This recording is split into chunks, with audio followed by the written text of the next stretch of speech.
95% of people on death row were too poor to afford their own lawyers. And that's why it disproportionately hits blacks and Latinos, because we are disproportionately poor. This fall, when this comes up for a vote, even though you can't vote, you can influence a lot of folks. You can influence your parents, you can influence your neighbors, you can get active with Amnesty, you can get active with the NAACP, and actually go out door to door and talk to folks about the need to vote to abolish the death penalty.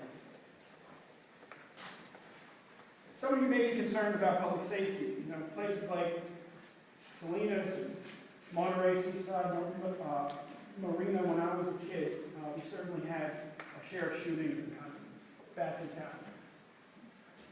Right before I took this job, I had one of my cousins killed in front of the KFC in Columbia, Maryland. They mistook him for a gang member and just executed him, walking down the street at noon in high school student. What I can tell you is this. Every time that this state or any other seeks the death penalty, they take $500,000 to $1 million that wouldn't be spent if they had sought life without the possibility of parole, and they spend it on taking somebody that we've already caught and killing. If they had sought life without the possibility of parole, they would still have that money.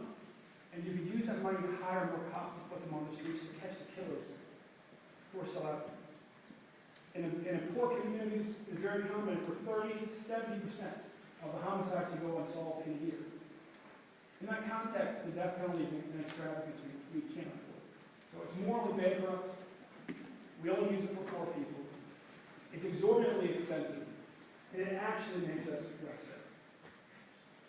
But for me, as somebody who's fought the state of Georgia trying to save Troy Davis's life, an innocent man who I had to stand there outside the prison while they executed him, even though the former warden of that death row said stop, even though the former head of George Bush's FBI said stop, and they wanted him to do it anyways.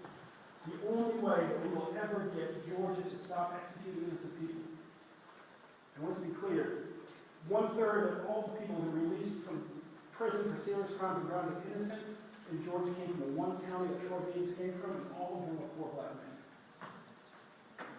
Is if we stop the death penalty first in California. So that's why I'm here today, is to encourage you to get involved, encourage you to pursue your dreams, and if you care about justice.